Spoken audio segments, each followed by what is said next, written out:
We're not doing anything illegal. Yeah, or just use sound. It's like we do whatever we want. Governments be damned. Hey everyone, and welcome to Candid Founders, where we give you a candid view of a growing business. In today's podcast, we wanted to do a little bit of everything.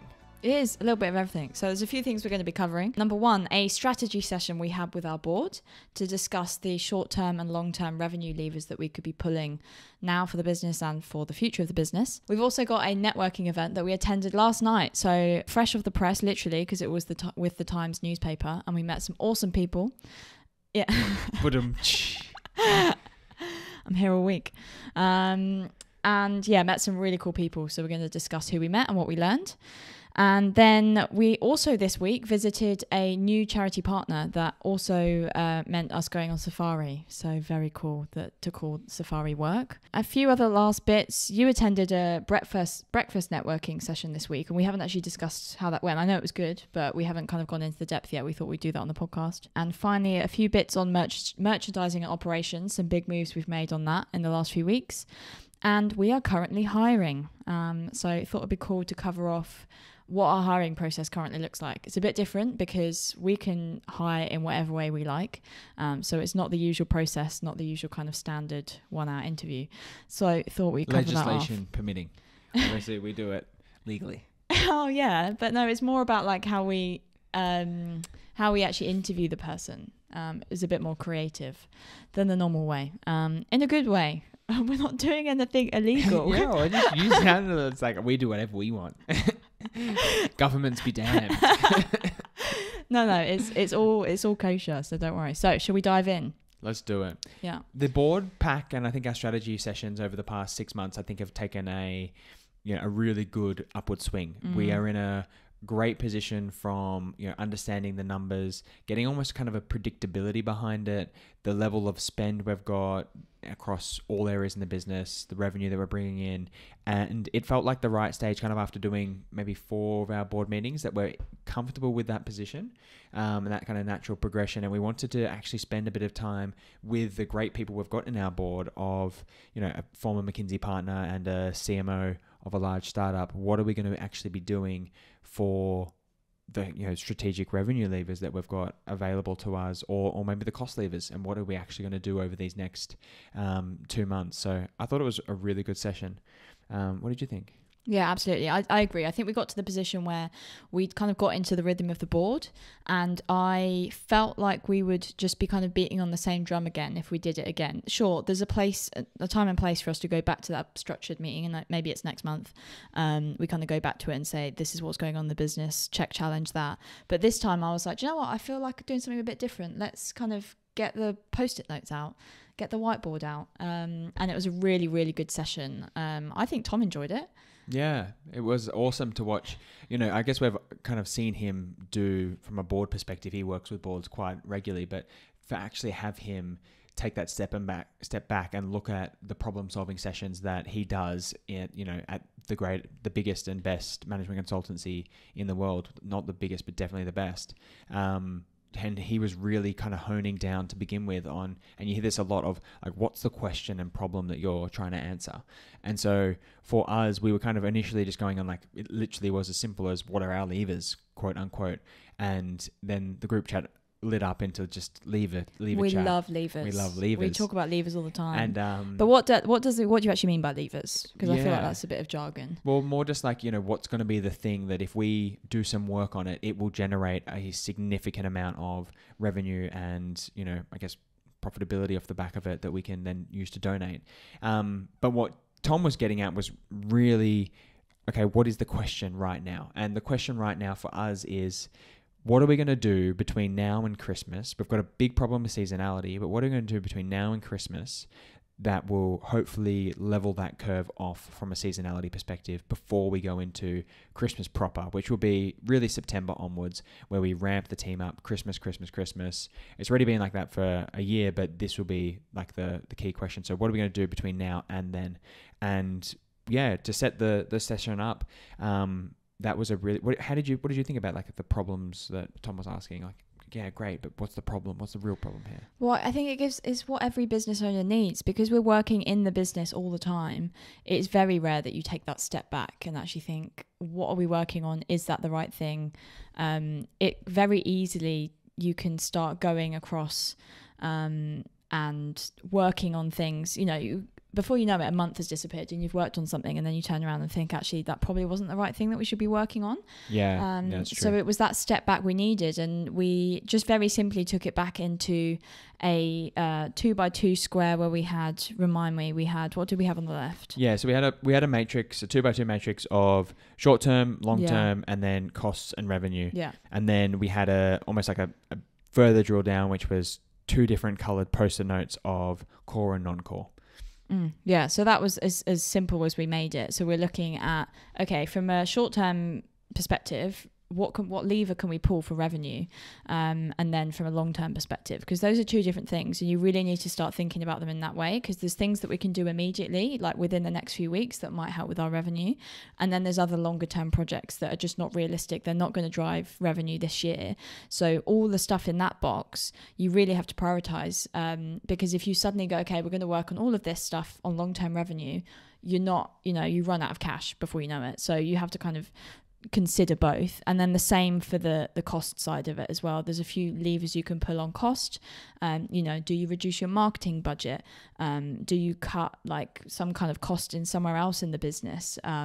Is there a project that we're running that really we shouldn't be doing right now because we need to be careful on costs? So there's things like that you can consider. And then the same for the long term, like, can you negotiate in different areas of the business? Like, what are you doing with your stock and your MOQs? Is there room for negotiation there? So a really, really good exercise. I don't know, do you want to start talking about what ideas came out of it?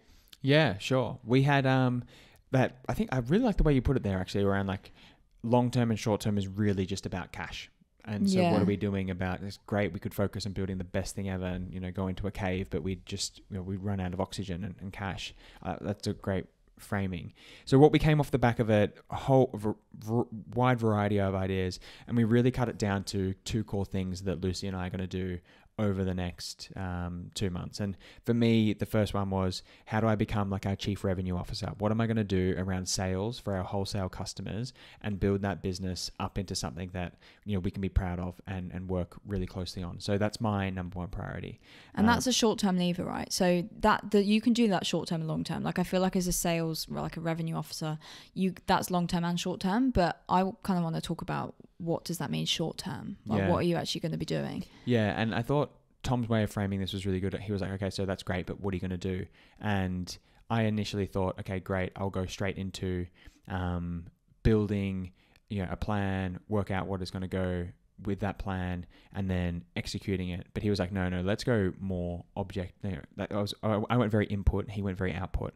Okay, I want this plan, I want this, HubSpot segmentation, and then I want to speak to 100 customers over the next 60 days. Let's talk to a customer a day minimum. That type of thing. Yeah. And like, get a mentor. Yeah. Because you don't really have you're quite a good salesman, I have to admit, naturally, but you don't have any background in sales, do you? No, not really. No. So yeah, that was a good one. And then my short-term revenue lever to pull is this Wholesale AutoPilot course that hopefully you've seen on our YouTube channel. We started talking about it. So this was a slight pivot we've made in the last few months, where obviously we've started this channel, we're doing the podcast. I'm sharing a lot of information about our wholesale success on Faire, Ankorstore, the various wholesale marketplaces. And we're starting to realize, a few months ago, we started to realize people were actually genuinely finding it useful. We've got a few people on here, and shout out to them who come and comment on our videos and say, thank you, this is really helpful when I implemented this. And you guys don't realize how much it means to us to realize that actually something we've suggested is actually helpful to someone. So off the back of that, and in this kind of low sales period, which we discussed in our previous podcast, we thought about, can we monetize this channel? And we have started it. So, we've done some sponsored videos. We've got a few pieces of revenue through the content, but the Wholesale AutoPilot course is hopefully another revenue stream for us that we're trying to sprint on, basically. Like we've done like 50 videos, and Jess is going through and editing them at the moment. We're launching soon, and then really the kind of sprint behind it was, let's just launch, get it done, and then if it flops, fine. We've done it. We haven't spent too much time. We didn't want it to be like a 6-month perfected project. We've just taken everything we've learned over the last couple of years and thrown it into a video course, and it looks pretty sick. I'm really excited for it. So that's my like short-term lever to pull over the next few weeks. I'm just sprinting on that, and then once it's launched, there'll be some marketing around it, but then I'll be turning my head to Christmas, really. Yeah. But I think you're being a bit humble there. I mean, the main thing for us is we've had so many small businesses reach out and have a massive impact from the content that we've shared. And we want to be able to share that more regularly in a more, considered fashion. And that's why we built this course. Yeah. So yeah, we might have sprinted to kind of get it done in 2 months' time, but we've been, working in this space for 18 plus months, upskilling us there, and then bringing in everything that we possibly could into this course across, multiple people working full time on this over the past couple of months. So I think, might have taken us 2 months, but there's definitely, years worth of work. Absolutely. This. And no, but I guess my point is, rather than doing it, I could have filmed a few videos a week, and kind of stretched it out. But I've gone in intense, and this is pretty much all I've been working on for like the last couple of months. So obviously there has been Bearkind stuff as well. I just can't just drop that, but it's been pretty intense. I was writing the scripts when we were in Australia, so that was May. Yeah. So it's been a while in the making, but we've got there. And the other thing is, we get asked so many questions. Like, people come to us to say, "Oh, what did you do on this for Faire and this and this?" And each time I answer a question, I think, really, I should be creating this in a way that others can learn from this answer. Yeah. And that's the course, that's the solution. So that's my short-term lever that I'm pulling before I move on to Christmas. Yeah, I like that. And it was quite a good way to kind of get a bit more strategic. And then I think, around that time, we also got that networking invite to the Times summer party, which was the first one ridiculous. Yeah, I actually thought the email was a scam, generally. Like, I got the email saying, "Hey, this is like the Times, and it's their like enterprise network part of the business. So they work with a lot of entrepreneurs. Please come to this event." And I was like, is this real? It can't be us. I don't know, just a bit of a pinch me moment. Like, we've done a fair bit of press in the past, but I just thought it was a scam. I was like, why are we being invited? But we just signed up anyway, and then it was real. We weren't being scammed, and if we were, it was a very elaborate scam. So, but yeah, we went to their offices. Really cool venue, just looking out across London Bridge. And we met some really awesome entrepreneurs doing super cool things. And I don't know about, you're very good at networking. I can be good at networking, but it really drains me. I was exhausted after last night, so I really have to push myself to do it. But then when you do it, you realize how valuable it is. So yeah, do you want to talk about some of the people we met? I don't think I'm good at networking. I just think I'm just comfortable to go up to someone who looks uncomfortable and say, "Hey, I'm Andy. Nice to meet you. I sell bamboo socks that save animals." And I had my little Patagonia vest on, and I had the sock kind of pointing out. Vest? You mean like a jumper, not a vest? It wasn't like a jumper. I'm whatever. Picturing like a vest at a networking event. Yeah. Why are you in a singlet, mate? What is wrong with you? And then just hitting them with that, because everyone's in the same boat. Like, maybe someone knows someone, but equally, like, they probably don't. So exactly. Like, let's go up, and worst comes to worst, they say, "Sorry, mate, we're having a conversation here," and I go, "Okay, cool, great, see you later." They won't, because they're British, so they're too polite. The British, yeah, I don't know, maybe. I don't think anyone. Not this particular one though. I could imagine these people being like, "Sorry, I'd love to speak to you, but not right now." But like, it does look, I think people go in packs. So you get in there, and people are already in their like groups of like 3 or 4, looking fairly comfortable, and you kind of stand there thinking, oh gosh, everyone knows each other already. But then you kind of build up the confidence to go up to a group of people. So like the first couple of people, we just went up to them, we're like, "Hey, like, sorry, to interrupt you, and they don't know each other, and then every other group don't know each other either. They just, as soon as you're in one group, you're like, okay, great, comfort zone. I don't look out of place right now. But actually, everyone is just trying to not look out of place. So in the end, I think you just get into it. People got into the swing of it, and we're like meeting everyone. So yeah, 100%. I think there were so many really interesting things that we learned throughout it. I mean, one of the guys we met ran UK family businesses, and was kind of working on what was it called? Like an industry association. Yeah. And was kind of sharing some interesting stories, like how, there was one family business where they actually buried members of the team in the business, and not because they buried them in can we just clarify that these are people that it was in their will that they wanted to be buried on the back of site, so they hadn't been killed off. No. But a fantastic, what an amazing business. Yeah. That someone is actually sitting there thinking, actually, I want to be buried here. I've had a really good time in my life, and this is part of this work. It is quite, I don't know, I found it quite morbid but interesting. Yeah.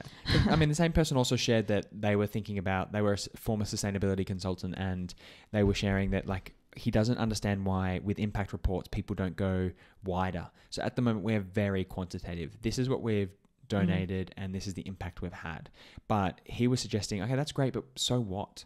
So how can you've got a turtle hatchery, but how many turtles hatched from that? Okay, was it 20? Okay, you managed to save the Galapagos Islands or whatever that was. Is it actually the impact? He's saying, the example he gave was giving children the right food and drinking water in Africa, for example. So someone might turn around and say, the impact we've had is we gave X amount of litres drinking water to a family of children or a village. And then he was suggesting that that's actually not the impact. That's just what you've done. The impact is, so what actually happens to those kids, they're then nourished, they have food, they're able to go to school, they get an education. They then are able to kind of come back and provide for their family, and it provides kind of more longevity in the village because they've gained an education, all of that stuff. That's the impact. And that's not the stuff that you've actually done. You've just helped achieve that impact. It makes sense, but it kind of blew my mind because we've been so focused on showing the quantitative data to say this is what we've done, this is our impact. But maybe it's not. We need to talk more about the wider ecosystem. And yes, okay, we've built a turtle hatchery with turtle socks, but what does that turtle hatchery actually do?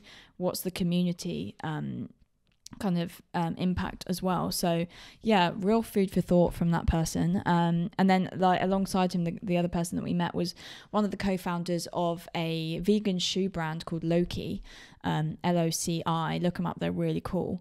I've come across them before. I've seen them. I've wanted to buy their shoes before and just kind of decided against it just because I don't need another pair of trainers, but they are awesome trainers. They look so sick. So I was really stoked to meet this person. And yeah, just really cool. They've got quite a big background in the shoe and apparel industry. So I feel like we got some good pep talk actually from him. He was like, "You're doing good, guys. Keep going." And I was like, "Yes, thank you." It's what I needed. And I loved the way that he positioned his brand around. Oh yeah. If you wear our shoes, this is what you believe in, and you're wearing it kind of on your sleeve. And I just thought that was such a great, It's how people express themselves. This is, and this is, people do that with their clothing. I mean, look at me today. I'm wearing my t-shirt that says Vancouver on it because I love wearing things from cool places that I've been. I love my university stash, my New Zealand, my Australia cap.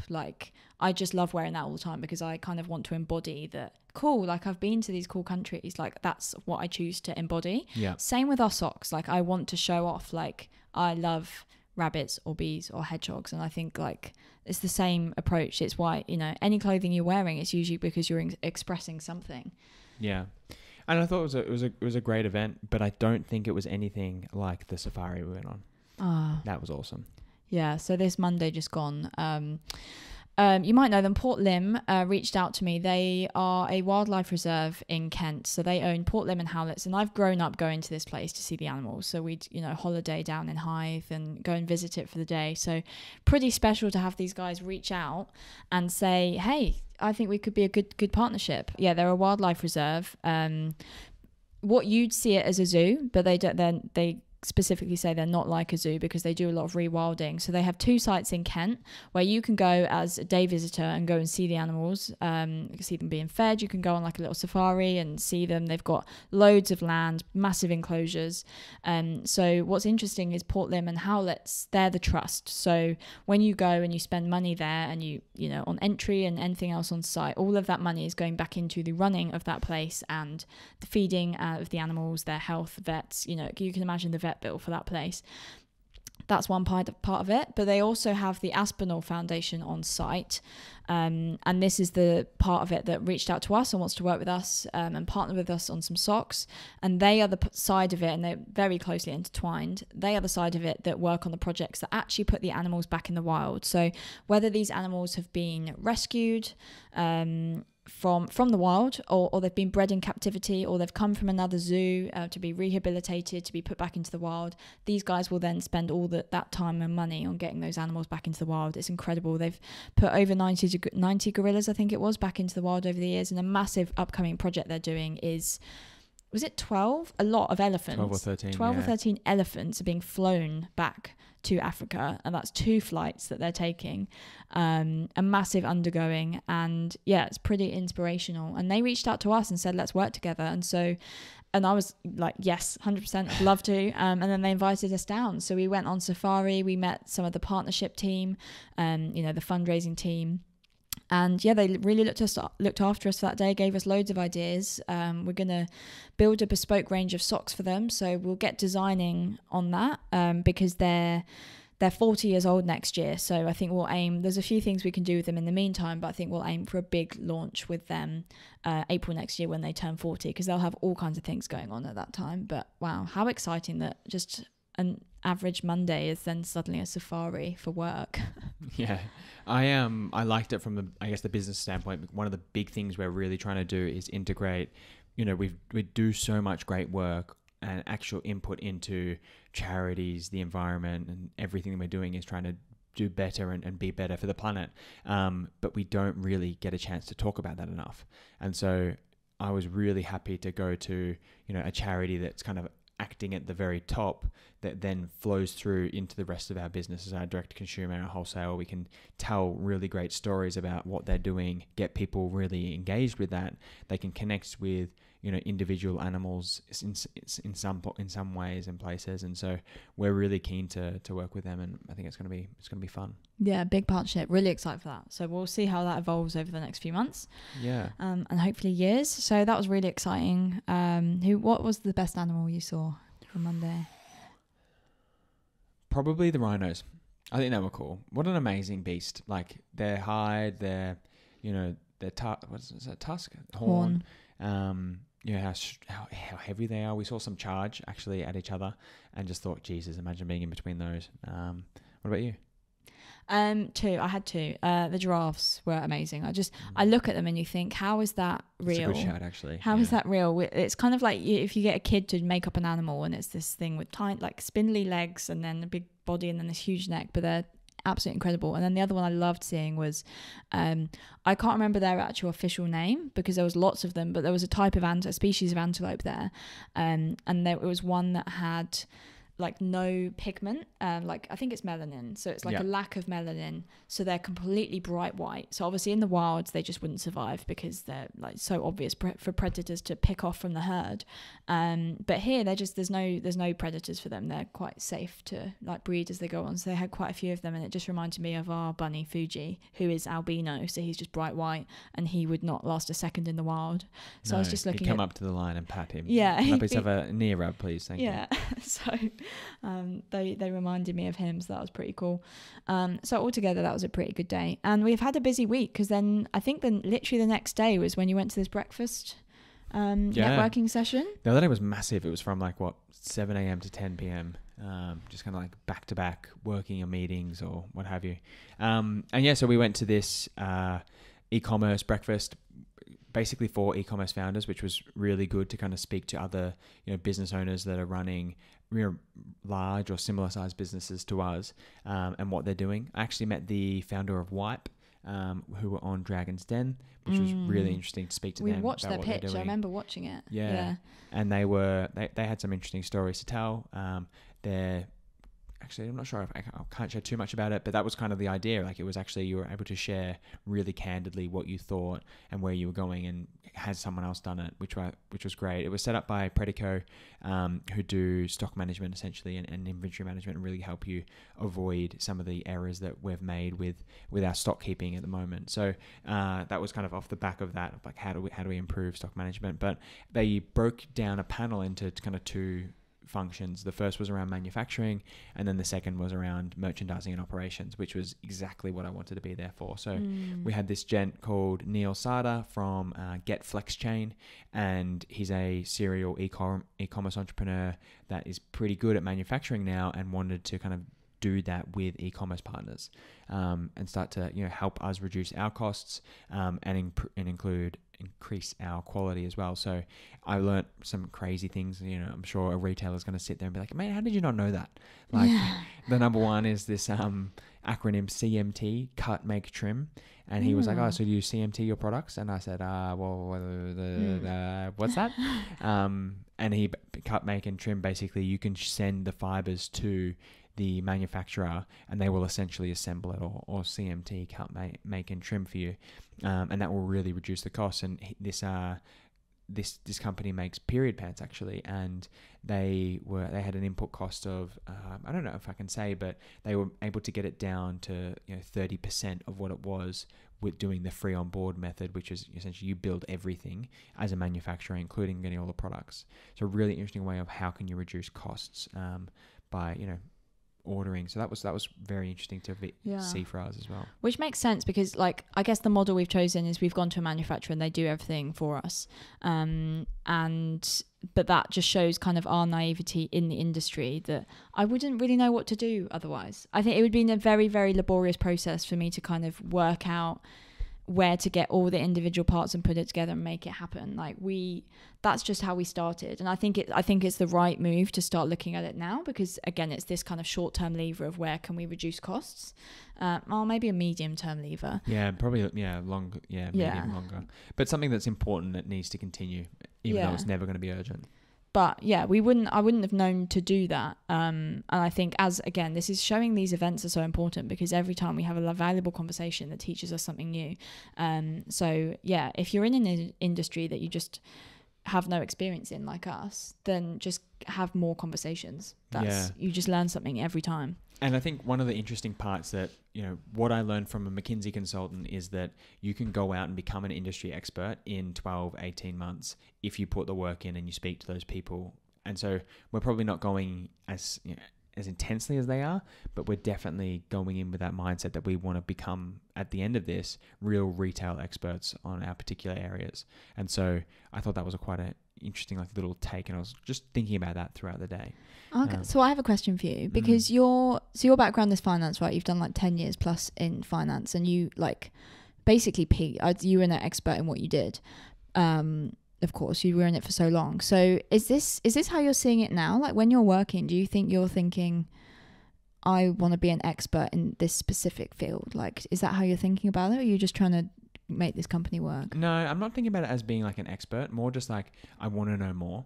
I think I'm trying to transition myself from being going to do something or achieve something, and making it more infinite is what I'm working around. This idea of infinite games that people talk about, where it's not okay, I'm now the expert. It's more, I just want to know more. I want to have more impact. Yeah. And this is something that I can never achieve, because what I enjoy is the goal.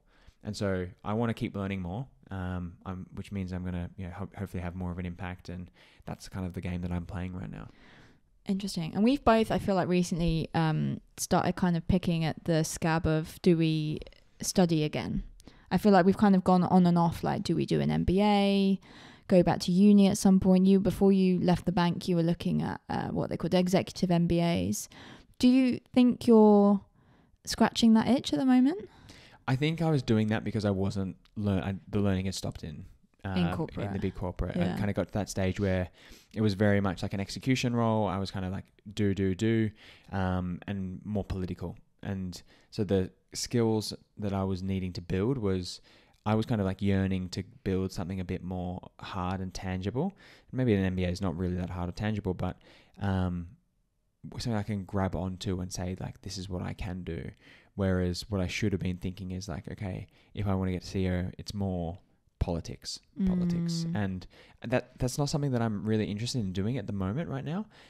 Going into that kind of like politic game, maybe I want to do it more later on, but at the moment I'm just more interested in like, how can I have as much of an impact as possible, rather than kind of like, guiding a conversation for 2 minutes out of 30. And that's just where I'm at right now. Yeah, I still like the idea of doing an MBA, but I think I just want more stash to wear. So oh my god, how can I replace my wardrobe as most expensive as possible? I want $100,000 t-shirt with an Ivy League name on it, basically. Gosh. Well, hopefully you don't need to get that. And the other lady that was there on the panel was Lemon from Lemonade Dolls, and they're a lingerie business that is really going gangbusters right now. Yeah, so really cool. I've seen them a lot recently, actually. Yeah, fascinating to hear what Lemon was talking about. And a couple of things that I took away for our business was around, they do like a weekly review where they go through bestsellers and about to be out of stock. Weekly? Weekly. Wow. And they've got hundreds of SKUs. And that has put them onto this just fantastic rhythm, because they're sitting there now ordering at a far greater cadence. They're looking at what's going out of stock, what they need to, do a bit more work on. And one of the activations off the back of that is they've done a hugely successful mystery box where they sell, I think it was like 8 items for the price of 4 or something like that. And it's been unbelievably successful. They originally kind of had a few things that they put into the surprise box that weren't selling as well. But then they also increased it to include some of their best sellers as well. So you kind of get the best of both worlds, which I quite like as an idea of like, let's get some socks that people might not normally choose, that they go, oh, this is quite cool, but very different, as well as some of the ones that they're always thinking about. Yeah. Oh, and this is now coming, like, so you've had that conversation this week, and I received a newsletter just into my inbox, and it said there was a blog about someone had sold like $2 million worth of items just through mystery boxes. And so this is like a 2-pronged thing that's come at both of us at the same time. So I think the universe is telling us we need to do it. And this article... And do it quickly, I think, before everyone else has. Yeah, exactly. And, well, I think there's a lot of people that do it, but maybe we just need to jump on and get it done. And the article was saying that actually if you have kind of apparel gifting businesses are the best for this kind of like mystery box thing. I think socks would go down so well, like, because all you do is set the size and people can see what we're about and agree with our values and want our products. There's less of a thought process around, one of the pieces of feedback we get is sometimes it is difficult to choose. There's so many amazing designs we've got. They're like, how do I choose? So it's kind of like, well, we'll choose for you, and we'll, guarantee that you're going to get some really cool socks. So watch this space. I think we build that up this week probably. So we've hired, let's just get it done. Yeah, we've hired a merchandiser, actually, a freelance merchandiser that we're started working with, and she's amazing, and already the work coming out of this is so good. So she's looking at all our stock and our sell-through rates and everything that's going on and coming to us with the data. So we've kind of turned around and said, give us some of our slow sellers, give us some of our like good sellers, but we've got plenty of stock, and we'll just take that data, chuck it into mystery box and see how it goes. It's a zero-sum game because we've got the stock. It's just building a bundle on Shopify. So it's honestly so good. Zero-sum game? Positive sum game? Maybe? Positive sum game? So what's I don't know, zero-sum game is no one wins. No, well, someone has to win, but someone has to lose. Who's losing? Who's the loser here? I know, so Our sock competitors. Yeah. The industry, because we're just monopolizing. Yeah. Oh, nice. I like that. No. So what do I mean then? Not zero-sum game. Positive sum game. That's a term. We both win. Positive sum game. Okay. So I'd have thought it would be like 100-sum game, but maybe not. Okay. You know what I mean. Moving swiftly on. We're also currently Thank you hiring. For calling me out on that. That was mean. Well, I just thought it was a funny one. I like that we're monopolizing the business. That's a nice little twist. Okay, so finally we're hiring. So an awesome opportunity landed in our laps a few weeks ago, where my university, UEA, have got some grant applications you can apply for to hire a UEA student or alumni. So we've gone out to say anyone past or present UEA, big up, that have either been to the uni, currently studying, we can hire you on this kind of intern program. super flexible. Like we can kind of set the terms of like the intern program itself, but we have to move fast. So we've got about 20 days from the point of understanding it. We had about 20 days to find someone. So it was kind of a quick, let's go out to our network, social media. And the good news is we had quite a few people apply. Some really cool CVs came in. And so we've been doing interviews last week and this week. And I just wanted to jump on and talk about our process because I think it's quite cool. And I've also, I mean, they're being interviewed by us, so they kind of have to be nice to us, but they've also fed back that they've enjoyed the interview process. But I like to think I can tell if someone's lying or not. So yeah, do you want to talk through what our thought process on like our hiring process? I'm just, the zero-sum game thing has knocked me back. No, it's fine. I think it's funny. Process-wise, we want to make sure that we're really giving everyone a really fair shot. And how can you do that is basically having as many instances as possible as you can. So we will sit down and we will give them a task to begin with. It's a 45-minute task. They can cheat. They can go to anyone, anything, any research, and kind of they come out at the end of that with a presentation where they got to come back to us with 10 minutes and we'll ask them a few questions. And that kind of gives us a chance to review how they think by themselves, which is what you're going to be doing mostly in remote roles. The second part is then an interview by yourself from Lucy, and then an interview separately with me as well. I cover some few things, but what do you cover? Mine's, I reckon, we haven't discussed what we're actually both questioning. We've just gone off and done our own interview. So it really is for us to understand, like for me working with someone, I'm going to ask different questions that you might. So I start with, the classic, like, tell me about yourself. And I just want to kind of get to know them a bit and understand their background. And I go into like their career aspirations and what they're trying to get. And I feel like I can kind of get to know someone when they start talking about that. Also a great place to start on an interview because it's a safe space for them to talk about. Like no one knows them better than themselves. So it gets them kind of flowing with the answering the questions. It's not straight into, so tell me about a time that you managed a risk, which is very, very banking interviews. And so I very much gone down that route. I have set questions, but then I kind of go where the flow takes me, depending on their answers actually. Interesting. Yeah, I'm a bit more rigid.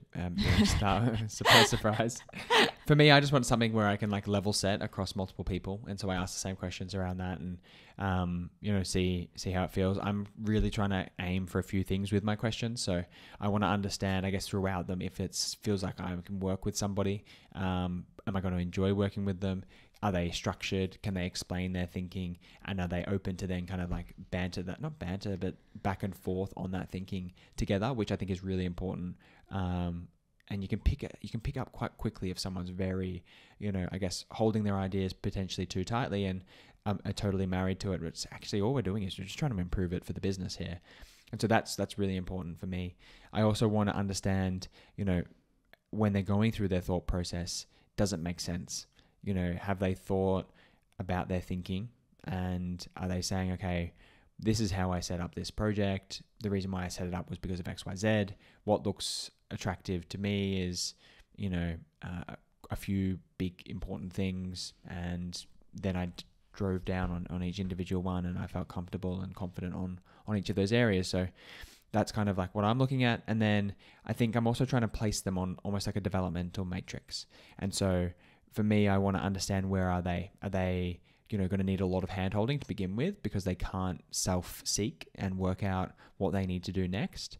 Or are they that next level up where they can kind of, okay, got a project, they can actually solve it by themselves? Or the level above that where it's more like, okay, they don't even need to see or be told what the project is. They'll just get on and find it out. And we're hiring at the moment at kind of like level 1 and 2, but you can start to see if someone's got a potential to kind of go into that third level around an individual contributor role, and they know what they're doing, and they could be like, okay, nothing's wrong with the business, and they actually turn around to you and say, I don't know about that, we really need to improve social media, and this is what you're going to do. So yeah, we have very, very different interview styles. We're very different people. I guess that's good because it's, I want them to feel, so I interview first, and I guess that kind of gets them comfortable, and I want them to get a sense for how it could be when they're working with us. we are very, very different with our management styles. Like I'm very relaxed, and this is, I mean, it's been good though, because you've come in and I think you've given us the structure that the team needed. And I'm much more not laid back. I don't know. I think because I've been micromanaged before in the past, I've had the experience of that. Not that you're a micromanager, this is someone else. Whoa, No. whoa. Oh my God. That's like literally the worst Zero-sum thing you can game. tell. Yeah, it's a zero-sum game for everyone. I've now, as a manager, kind of gone the other way, that I do not want to be a micromanager at all. Like, I've gone to the complete opposite end of the spectrum, sometimes to my detriment. I think I know this is feedback I've had, that I need to kind of be a bit more hands-on sometimes and give that structure and guidance, but I think I've learnt that from you. But yeah, it's interesting, I guess. I mean, it'd be interesting to see how someone found that interview, that they've kind of interviewed with both of us, and how different it was. But that is exactly why we've interviewed separately, because it would be weird if we did it together. We also don't want to bias each other in our thinking. We want to kind of have our own interview, make up our own mind on how we think that person did and how they could fit in the team, and then we'll come back together afterwards. And it's quite funny because we'll come out of it, you'll finish, and then we'll be like, so how did it go? No, you tell me, how did it go? Like, you kind of don't want to be the first person to say your thoughts, but... Well, I always push you to go first. Do you? Yeah. Just because I think I can sometimes be a loud voice, and I wouldn't want you to be, I guess... influenced by your thinking. Yeah. So I always try to push you to go first. And I've typically written down everything that I want to say already on those people. So I'm not going to change it. Whereas I feel like sometimes I might influence my thought process. Yeah. Okay. Well, it's been a good process, and I do actually think we found someone. I think we've found someone really great. Yeah. So that will hopefully come out. We'll have to see. We need to.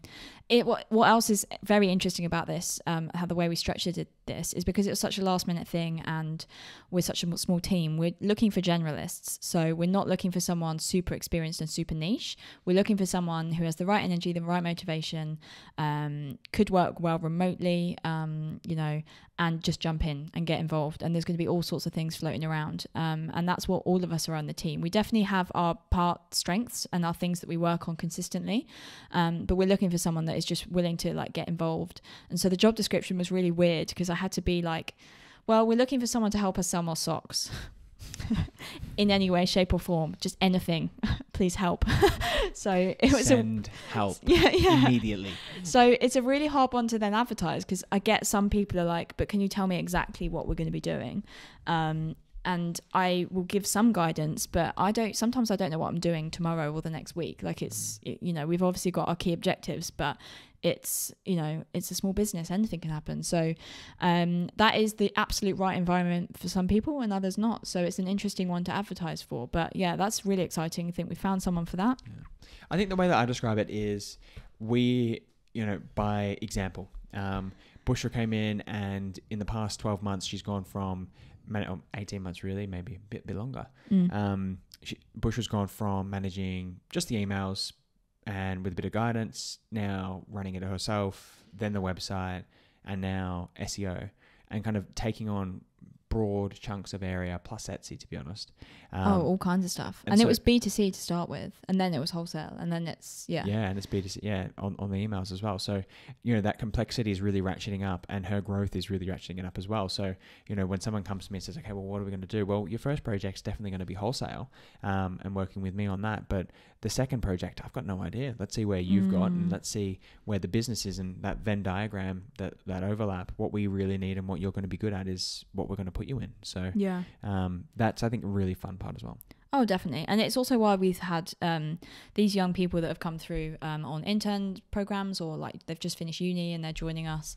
It's a great environment for that because there's so much you can learn. And we've both got the benefit of being in a corporate before, so we can now provide that guidance.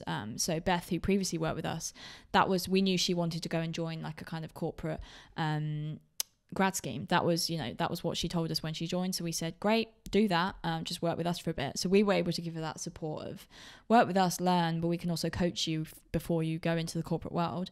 So you've got that kind of benefit.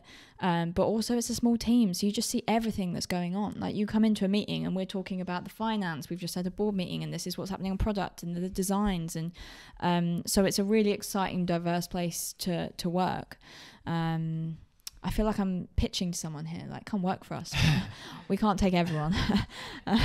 And I think speaking about pitching, and probably to finish off this podcast, we're actually now sponsored by Awesome. Awesome do a great accounting package and are our accountants. We actually don't sponsor anyone that we're not using regularly. And so I'm pretty happy to have them on board. We've been using Awesome for close to 12 months, maybe 18. Yeah, it feels a while now. Yeah. And we did so much research on e-commerce accountants. So we just struggled to find someone that was, I guess had the scalability of a large team, that had the flexibility of talking to an individual person, had the technology chops of you can upload all the stuff and it will, kind of be there. So that's why we chose Awesome. There were a couple others that were involved as well, but Awesome were for us the standout in terms of cost, price, and value that we're really getting. So check them out. Link will be in the show notes below.